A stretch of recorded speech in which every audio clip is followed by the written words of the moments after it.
2, 1. Until 50 years ago, only men were allowed to attend the White House Correspondents' Dinner. And after Michelle Wolf's cringe fest performance on Saturday night, the Correspondents Association is considering reinstating that rule. We will analyze why Wolf's shtick bombed, the difference between comedy and important comedy, and why the left can't tell jokes these days. Then, my latest video for PragerU on leftist abuse of language. Somebody get it to Kanye. I'm Michael Knowles, and this is The Michael Knowles Show.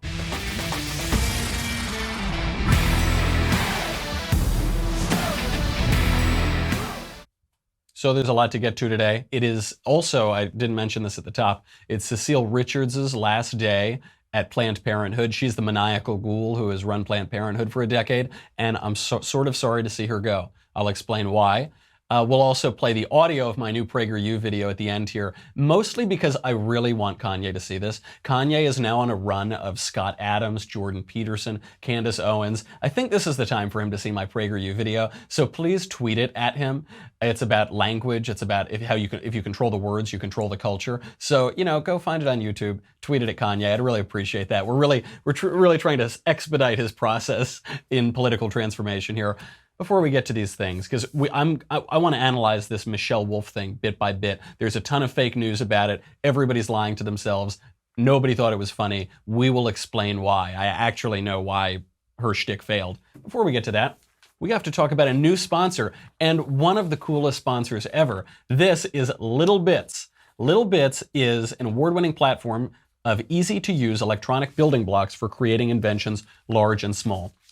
This is, without exaggeration, the coolest toy I've ever played with. This is, I don't know if you've ever seen these. So they sent me this toy so I could play around with it. I'm supposed to send it to my nephew, which eventually I did, but I wanted to play around a little bit first. It is the complete droid kit, like the Star Wars droids. 6 bits, 20 droid parts, 3 sticker sheets, free app. If this thing existed when I was a kid, I would have died for it. It is so, so they send me the thing, and I say, okay, I'll give this to my nephew. I think he'll really like this, I'm just sitting here in my studio. The office floods in 28-year-olds, 30-year-olds asking me if they can have this toy. Literally trying to take this toy from a child. I said, no, absolutely not. But it is really, really cool. Even adults like this thing. So it's got this app with step-by-step instructions and video tutorials. It's kind of like, you build it up and then you kind of program it. It's really, really cool. It's got drive mode, force mode, self-navigation, 20 authentic droid sounds from Star Wars films. You can reconfigure it in different ways so you can create new droids. 22 missions in the app to teach their droid new skills. You can customize new ones, give them personality. It's also a great way for kids to learn how to code. So there is this educational element, but it's really, really cool. Kids learn to control the electronics with code in missions. It does require a smart device, so you do it all from your phone. So, so cool. So I sent this over to my nephew. He is so excited. I didn't realize, I'm not in the toy culture that much. This is like the thing to have. You have to get it. Little Bits. He is truly ecstatic about it. So visit right now. Don't say I never did nothing for you. Visit littlebits.com/Knowles, Knowles, just like Jay-Z's wife. You will get $10 off a droid inventor kit. Buy it. It's the coolest thing ever. Get it now for Christmas. This is really the hot toy. It is so cool. I was like a real Star Wars nerd as a kid. If this toy had been around when I was a kid, I would have been insufferable for my parents. Get the Toy Association's 2018 Toy of the Year for your kids and inspire invention. When Christmas and the holidays come around, you never know what to get kids. Get this. Get it right now and you'll save $10. Littlebits.com/Knowles, Knowles, $10 off a droid inventor kit. Okay. So the White House Correspondents' Dinner was on Saturday. They call this nerd prom. And by they, I mean the people who go. No one else calls it nerd prom, not like regular people don't call it nerd prom. And it isn't nerd prom. This is so absurd. This is so self-aggrandizing. It's all these, journalists and bloggers and TV types, and they call it nerd prom because what they're saying is, we're really smart. It's nerd prom because we're nerds. So we put on our tuxedos, and you're not nerds. Nerds are smart. Brian Stelter and Don Lemon and Jim Acosta are not nerds. They're dummies. I'm sorry to say. I don't want to be mean to you guys. But you're not nerds. You can't call yourselves nerds. You look good on TV. least Jim Acosta does. You know, you don't, but you're not nerds. Like Jim Acosta just, I think the height of his intellectual activity is staring at himself in the mirror and smiling. That is what Jim Acosta does. So this happened on Saturday.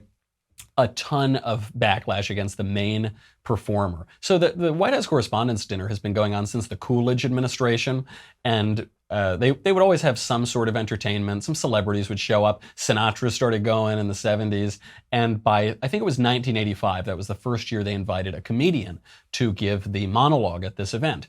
Now, these have been going on for a long time. They had some good ones in the early 2000s. Norm Macdonald came, he was great. Daryl Hammond came. Even Stephen Colbert pushed the edge a little bit, but he was still fine. This woman bombed. I mean, it was really awful. She totally bombed, and now some people are trying to defend her and say it was good, even though really no one thinks that. The View, leave it to The View. Here are the ladies at The View defending Michelle Wolf's monologue.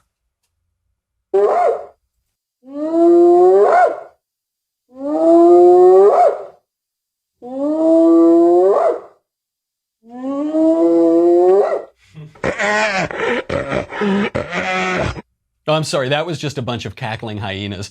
Easy to confuse. Do we have the clip of The View? You guys gotta stop putting Kellyanne on your shows. All she does is lie.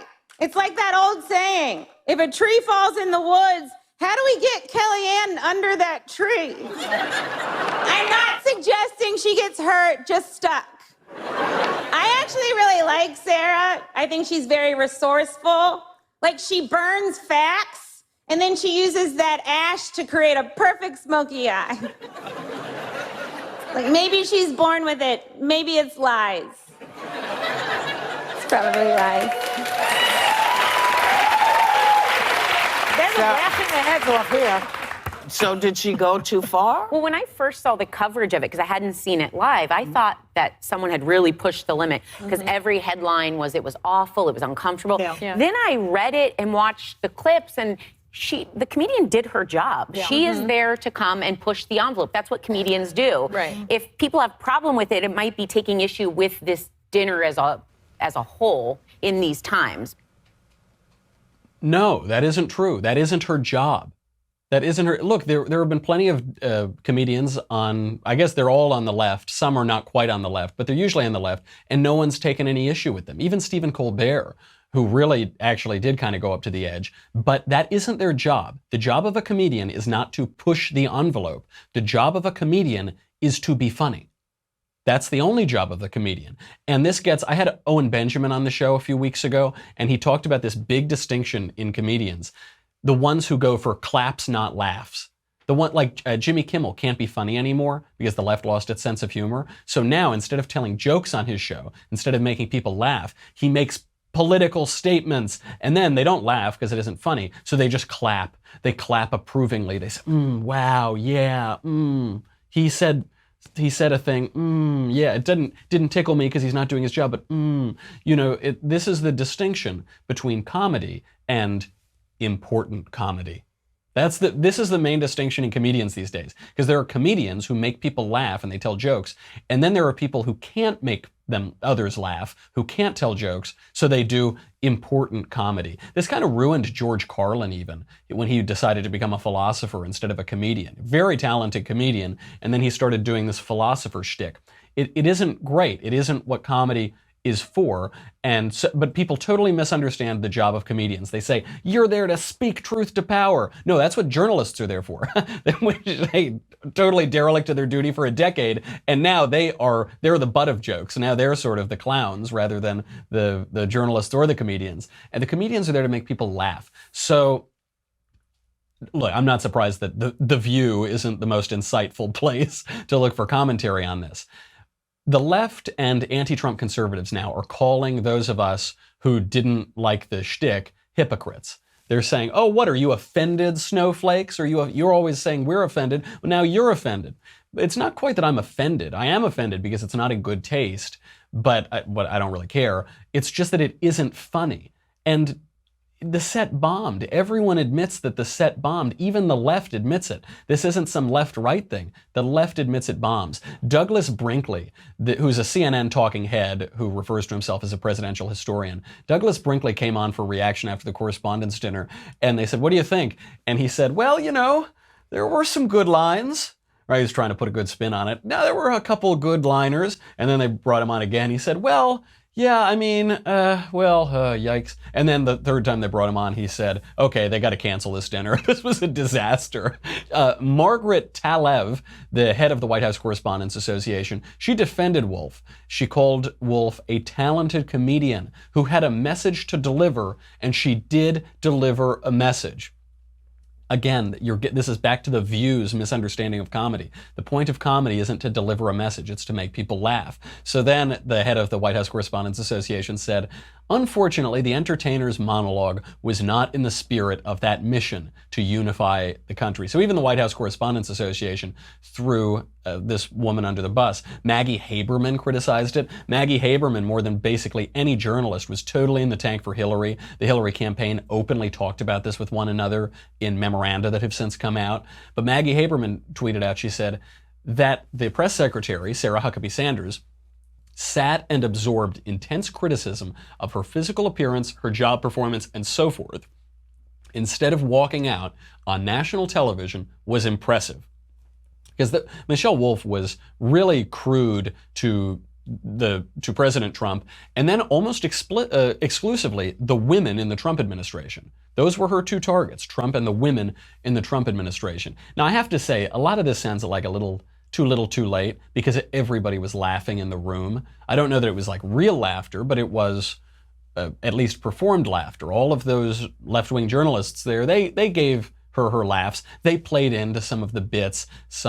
She did this thing. Well, we'll get to it in a little bit. But Michelle Wolf had this segment where she would call out something, and then the whole audience would call back. So they were in it, and then they realized how awful it looked afterward, and they said, "Okay, we got to throw her under the bus. We've got to throw Wolf under the bus," because Wolf was vulgar. She was vicious to women about their appearance. She was profane. She was and what all of the media people realized, because they were all laughing in the room, but then when they left, they said, "Uh-oh, now we can't criticize Trump for those things. Uh-oh, yikes, we just destroyed our main line of attack against Donald Trump. Oh yeah, that was really bad. We hate her, yada, yada, yada." So in that way, I think it was really a great event, because it showed them to be the hypocrites that they are. So the other ridiculous lie that's going around is that Wolf mocked everybody. Look, she mocked everybody. Only the GOP is getting offended, you little snowflakes, but she mocked everybody. The Twitter description of the trending story of the White House Correspondents' Dinner, written by Twitter, said Wolf doled it out to everybody. Wolf tarred everybody. NBC analyst Howard Feynman wrote about this. He tweeted out, regarding Michelle Wolf, 1, yup, crude, blunt, pitiless. Remind you of, say, a president? Number 2, she torched everyone, even Democrats, Stormy Daniels, the media. 3, she wasn't playing to all of America or the room, but to her Netflix deal. 4, she was invited. 5, it's not her job to behave. And 6, she's funny. Basically, none of that is true, or if it's true, it shows that she was terrible. Number 1, right, he admits here that this was more about attacking the president than being funny. They're out for blood. They want to attack the president. So it was about attacking the president, right? Number 2, that's a lie. The few jokes that she told about Dems were compliments. They were, I think they called it Ben Smithing after the founder of Politico, or after the founder of BuzzFeed, I suppose. Ben Smithing is when you say something mean about Democrats, but it's just mean enough to get credibility as an attack, but then it's not so mean that it actually hurts.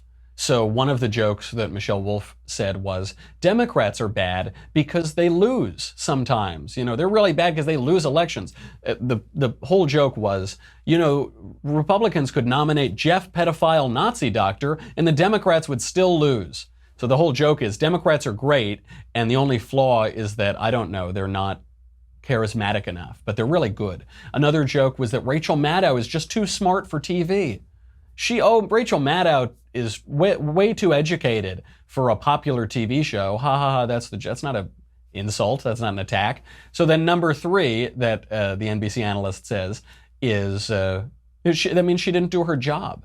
She didn't, if she's playing to all of these places other than the room, then she didn't do her job. Yes, he says number 4, she was invited, but that was a mistake to invite her.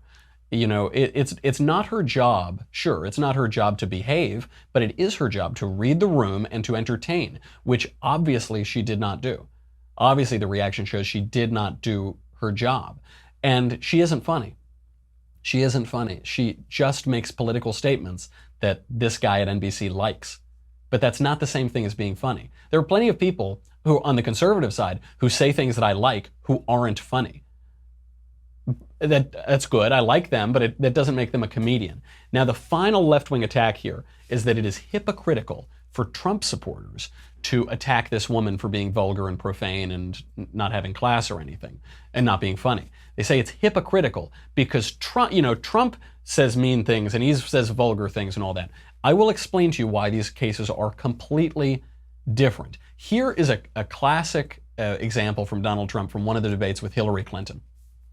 Oh, it's just awfully good that someone with the temperament of Donald Trump is not in charge of the law in our country. Yeah, because you'd be in jail. Secretary Clinton.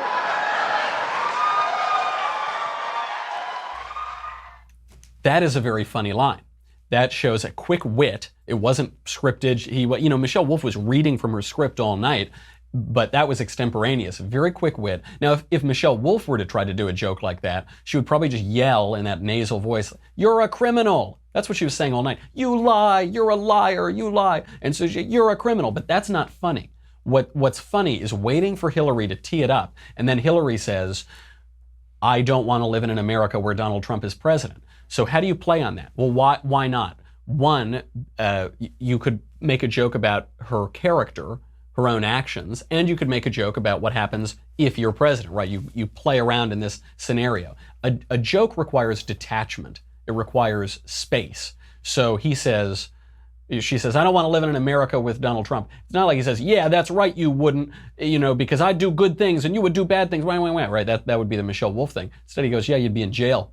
That's why you wouldn't want it, because you're a crook." That's funny, and he's detached enough to enjoy it. He's having fun up there. He's not just very angry. He did this with everybody. He did it with Rand Paul. He did it with Little Marco, to use his phrase, and of course he did it to Jeb Bush. Here is an amazing one from Jeb.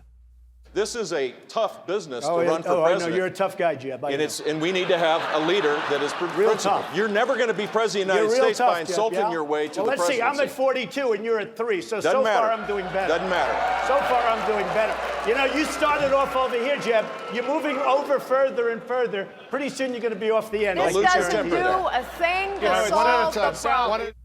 Devastating. And the reason that's so funny, well, the main reason it's so funny is because it's true. Jeb Bush says, "You got to be real tough like me." And so what does Trump do? He doesn't say, "You're not tough, I'm tough," blah, blah, blah, blah, right? That's what Michelle Wolf would do. Instead, he just points out the obvious. He says, "Oh yeah, you're real tough. Yeah, no, you're a big tough guy. I'm real," right? If you just prick that little ridiculous balloon, it'll pop, because we all know what the truth is. The other reason it's funny is that he's punching back. He isn't really starting these fights. Roseanne Barr was tweeting all of the rules for comedy to explain why this shtick didn't work at the Correspondents' Dinner. And one thing she said is, never insult someone in the room who's more famous than you. Never pick a fight with someone more famous than you, because you'll lose the audience. And Donald Trump actually doesn't really pick fights. He tends just to hit back. He did this with Rosie O'Donnell. He did this with Jeb Bush. He did this with Hillary. On and on. With Rosie, you saw him when he was so vicious with her, but he said, "Look, with me, she insulted my business, and so with me, I fight back." And so it actually makes him the underdog. Jeb Bush, in these attacks, Hillary Clinton, they were supposed to be the bigger characters. They were supposed to be the more stately people, but they degraded themselves and they kept attacking and attacking. So it just gave Trump the opening to punch back, even with John McCain. He was so vicious to McCain and basically made fun of his being a prisoner of war. But McCain did start it. He didn't. Now, I'm not saying McCain was as vicious to Trump. He wasn't. But he criticized Trump. And what happens with Trump is the minute you hit him, he punches you back at least twice as hard. You can argue about whether that's appropriate or nice or whatever, but it's always punching back. The other thing about Trump is his comedy isn't essentially angry.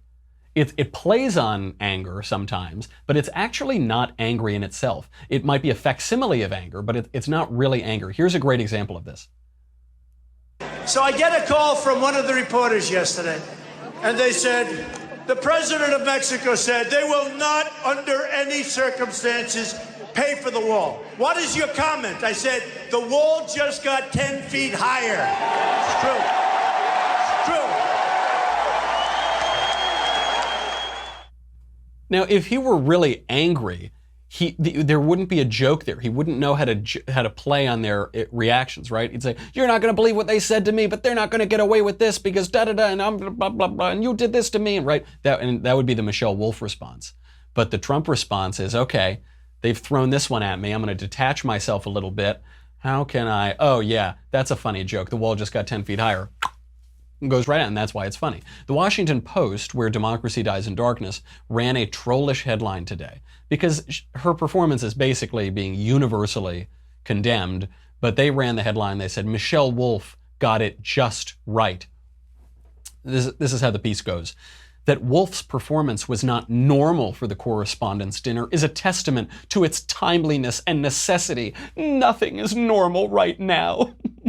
So this is important comedy. That's what this is. It's not, we need to suspend the rules because it isn't normal. This isn't normal. This is why left-wing comedy is so insufferable. They're all doing this. They're doing this important comedy. So, if the purpose of comedy is to make people laugh, then they'll keep that in mind. But they say, no, these aren't normal times. We have to suspend all the rules. No, you don't. You don't have to suspend all the rules. You're in this vacuum. Your vision is so warped by your own hatred of Donald Trump that you don't realize the rules of comedy still apply. And so you might find catharsis in her saying mean things about Trump. That's not comedy. Let's get to Michelle Wolf herself to compare. So the woman who introduced her said, Michelle Wolf is not a political comedian by trade, and that is obviously true. She clearly isn't. It's why she bombed it so badly. Here's how Michelle Wolf opens. Like a porn star says when she's about to have sex with a Trump, let's get this over with. Yep, kiddos, this is here getting tonight. I'm gonna skip a lot of the normal pleasantries. We're at a Hilton, it's not nice. This is on C-SPAN, no one watches that. Trump is president, it's not ideal. White House Correspondents Association, thank you for having me. The monkfish was fine. So that's how she opens. She opens up with this very easy joke about a porn star, right? And referring to Trump, just Trump, right? Not President Trump, not the sitting president, just Trump. It immediately begins with disrespect and an easy joke, a joke that anybody could make. And she addresses that. She said, this is not going to be nice. Everything about this is not nice. Right now, it's supposed to be this glitzy affair. Black tie, these journalists get to go out for a night and pretend that they're movie stars, there are celebrities there. So it is supposed to be elevated and a little glamorous. That's been the way it's been for decades and decades. It's a charity dinner. But she says, no, this ain't going to be nice. I'm going to make this unpleasant and tense and debased and ugly and just blah. Right, and so you already know where she's coming from. She's not coming from a healthy place. She's not coming from the kind of place where you would laugh and tell jokes. She's saying, this is a miserable time and you're going to be miserable with me. I identified 48 statements that she intended to be jokes. Because I watched the whole thing, I watched it, those parts of it a few times, and I was able to identify 48 lines that she would probably call jokes. They weren't quite jokes. I say that the Oxford English Dictionary definition of a joke is a thing that someone says to cause amusement or laughter, especially a story with a funny punchline. Now, forget that these didn't really have punchlines, a lot of them. A lot of the statements were just statements. They weren't jokes. They weren't intended to make people laugh. Maybe that she wanted people to laugh, but they didn't follow the arc of what an actual joke is. So she'd say, so-and-so lies and is a liar. So-and-so is a disappointment to women. She used that line a bunch. Said, yeah, Ivanka Trump is a disappointment to women. But that isn't a joke. That's just an insult. But it's not insult comedy. It's just, you just don't, that's what you think. Okay, that's fine. So regardless, I wanted to include that because that's 48 statements that might have been intended to be jokes. A full 22 of them were just about genitals. And a 23rd flew directly from the genital to the scatological. So 23 are occurring below the waist, and 22 were just about genitals. I'm actually surprised she did this, because this sort of thing is a parody of bad female comedy. This is what you get from Amy Schumer when she's not stealing other people's jokes, and Sarah Silverman. It's the easiest, grossest comedy that usually people don't really laugh at. South Park perfectly skewered this sort of fake comedy. Hey, girls are funny, Wendy, okay? Get over it. Just do women's comedy stuff, talk about how fat you are and how you want to have sex with guys and then say, my vagina a lot. That is it. Trey Parker and Matt Stone are making fun of the Amy Schumer, Sarah Silverman kind of comedy because that isn't funny. I suppose they think it's funny because it's incongruous, right? They're playing on an incongruity. So they say, well, women are perceived as being very feminine and nice and pleasant and graceful, and we're going to be explicit and vulgar and materialistic and profane. But the thing is, that doesn't work. That only works once. That only works in the 80s. It doesn't work when the norm for women is feminism. When the gracefulness and the femininity has all gone out the window for decades, then it's not funny anymore. It's just, that's the way it is, right? That's sure. And now everything that Michelle Wolf did was extremely vulgar. So F words, explicit genital references, pretty raunchy general references. That's not to say that you can't do those things. You can talk like a sailor sometimes or make jokes about genitals or whatever, but there is a time and a place for that.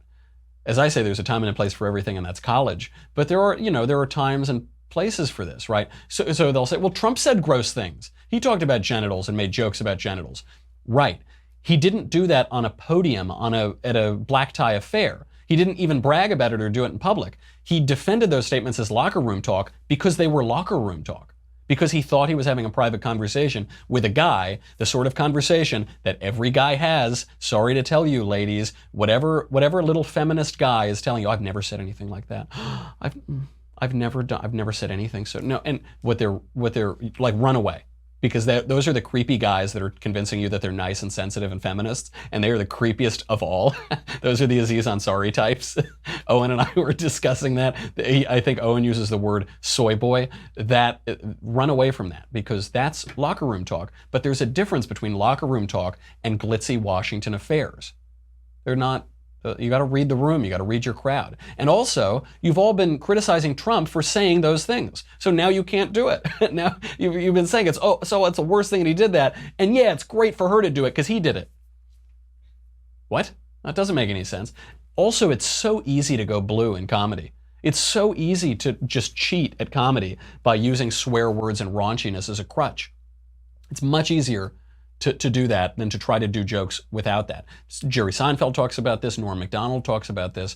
It's much harder to be funny without that crutch. She wasn't even playing on anything else. It was just raunchiness and bad words. If you took all of that out, there wouldn't be any words left. There wouldn't be any, and it also isn't subversive. So the idea is that's the whole thing of like women talking about their genitals. Is I'm going to be subversive, but that isn't subversive. That's the way comedy is now. That's the baseline. That's the way society is. You hear it on network television. You hear little kids using terrible words in front of their parents. Little kids always use terrible words. They used to do it not in front of their parents. Right now, going clean is subversive. So there was a great, again, I always bring up Norm because he's the best living comedian. And Norm Macdonald was invited to one of these Comedy Central roasts for Bob Saget. And all of these roasts, it was same thing as this, just how do you say the raunchiest, grossest thing with the most F words? And so Norm decided, I'm going to be really subversive by telling clean jokes from the Dean Martin roasts. So he'd say things like, your face looks like a flower, like a cauliflower, and then be able to say, oh, this is so shocking. This is so subversive. Now, the rest of the jokes, I'll have to wrap this up in a second, say goodbye to Facebook and YouTube. But the rest of, I'll try to run through these quickly. The rest of them, Hillary ignored Michigan in the campaign. That was one of the premises. Haha. In another one, Michelle Wolf called Trump I'll just say the word. She called Trump a pussy. I can use it because they talk about the hats that way. And then she made a joke about how she can't grab him, haha. She used the euphemism about pulling out of the Paris Agreement and how most men don't do that. Then one of her jokes just said, Trump is racist, xenophobic, Nazi, incompetent, and impotent, ha ha ha. Just insults. She said teachers don't need guns. That was one of the premises. Said Mike Pence is awful too. And so this was actually one of the best jokes of the night. She hit Mike Pence for being pro-life. That was the whole joke. And I loved this joke. Here it is. Mike Pence is also very anti-choice. He thinks abortion is murder, which, first of all, don't knock it till you try it. And when you do try it, really knock it. You know, you got to get that baby out of there. And yeah, sure, you can groan all you want. I know a lot of you are very anti-abortion. You know, unless it's the one you got for your secret mistress. It's fun how values can waver. But good for you. This was probably her best joke of the night. One of two that were passably funny. And the reason, it's not that this joke was terribly funny, it was pretty horrifying.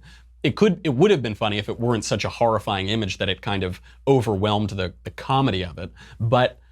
And obviously she didn't get the room. This was a totally inappropriate joke for an event like this. But it was pretty good because it killed all of the pro-abortion arguments. It actually did, it sort of got to the issue. For instance, she admitted that the baby is a baby. She said, you gotta really, you've gotta knock it because you gotta get that baby out of there, right? She is saying, look, abortion is when you kill a baby in the womb and get rid of it. And she's following that to its logical conclusion. So that is truthful. She's kind of playing on truth. It's so horrifying it wasn't totally funny, but it was probably the closest thing to a joke she had all night. She doesn't totally get the issue, but Jonathan Haidt did that study that shows that conservatives understand the left doesn't understand the right terribly well. And then all the rest of the jokes were about sex, She talked about how she worked at Bear Stearns, so she's never been harassed, but she got effed. Some easy jokes like that. One kind of funny one about Mika and Joe, where she said Mika and Joe on Morning Joe on MSNBC. That it's always nice when a Me Too works out. It's kind of funny. And the rest just total insults against other media personalities. So it doesn't have to be this way. The reason the shtick bombed is because she's so angry. She hates Trump. She hates the Trump administration. She hates the media. And so she would just call them liars. But calling someone a liar isn't a joke. And the premises, other than the abortion one, just weren't true. She had a joke about Starbucks, and the premise was that Starbucks isn't doing enough to stop racial discrimination. The real joke is that Starbucks is the most hippy-dippy, bleeding heart place on earth, and it isn't, the Jim Crow South. That would be the actual joke. It was so disconnected from reality. We will get into how it wasn't always like this and how to get comedy back, and my PragerU video. But I gotta say goodbye. I'm sorry to Facebook and YouTube. You can find this show on iTunes, on Stitcher, on Google, on Facebook, on YouTube, on MySpace, on Zanga, on LiveJournal. I think you can get it on AOL Instant Messenger still if you text that chatbot. I don't know. I mean, it's in a lot of places. Go check it out. Go to dailywire.com right now for the rest of the show. You're really going to want to watch this and the PragerU video. But it's $10 a month, $100 for an annual membership. You get me, you get the Andrew Klavan Show, you get the Ben Shapiro Show. You get to ask questions in the mailbag. Get them in. That'll be on Thursday. You'll get to ask questions in the conversation. Next one coming up. Little old me. Go to the Daily Wire right now. None of that matters. This is what matters. This is what really matters. Because, listen, I'm not willing, when you sip a delicious ambrosia, you don't always want to switch. And right now I'm on the Kanye West vintage 2018, for when Kanye West, the biggest pop star in the world, decided that he was going to start saying extremely conservative Republican things on Twitter. And the tears are still flowing. Thank goodness I brought this home over the weekend so that I could survive. Some of my colleagues, sorry to say, they perished. They didn't bring their leftist tears tumblers home. Sorry, don't be like them. Don't be like them. Don't be caught unawares. You don't know the day or the hour when leftist tears will drown you in their salty deliciousness. Go to dailywire.com. We'll be right back.